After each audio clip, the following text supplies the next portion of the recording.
जो शब्दाच्या जाती हा घटक अभ्यासला त्यामध्ये विकारी शब्द आणि अविकारी शब्द अशा एकूण 8 जातीचा आपण अभ्यास केलेला आहे।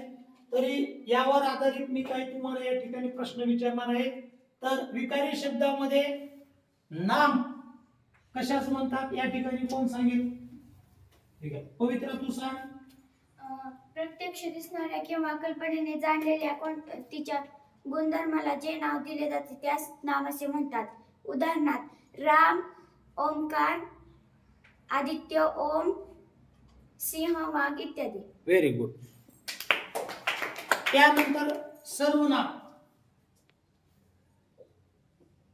बजरंग सांग।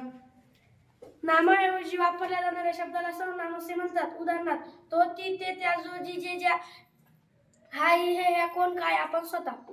Very good. त्यानंतर विशेषण कोण सांगेल? हा, नामाबद्दल विशेष माहिती सांगणाऱ्या विकारी शब्दाला विशेषण असे म्हणतात। उदाहरणार्थ सुंदर, कुरूप इत्यादी। Very good. क्रियापद सांग।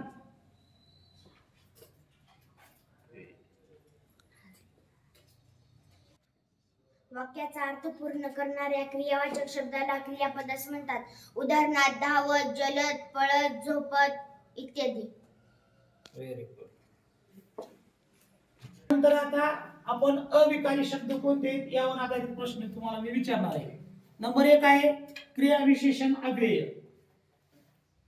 शेष क्रिया विशेषणाबद्दल विशेष माहिती सांगणाऱ्या अविकारी शब्दाला क्रिया विशेषण अव्यय असे म्हणतात। उदाहरणार्थ पळतो, खेळतो इत्यादी। व्हेरी गुड, छान। त्यानंतर शब्दयोगी अव्यय कोण सांगेल? शब्दयोगी अव्ययाची व्याख्या आदित्य। दोन नामाला किंवा सर्वनामाला जोडून येणाऱ्या अविकारी शब्दाला शब्दयोगी अव्यय असे म्हणतात। उदाहरणार्थ पण, किंवा, म्हणून इत्यादी। व्हेरी गुड, छान। त्यानंतर उभयनवी अव्यय मोरे मानी सॉरी। दोन किंवा अधिक वाक्य जोडणाऱ्या अविकारी शब्दाला उभयान्वयी अव्यय असे म्हणतात। उदाहरणार्थ म्हणून, परंतु, किंवा इत्यादी। व्हेरी गुड, छान। त्यानंतरचा शेवटचा आहे केवळ प्रयोगी अव्यय।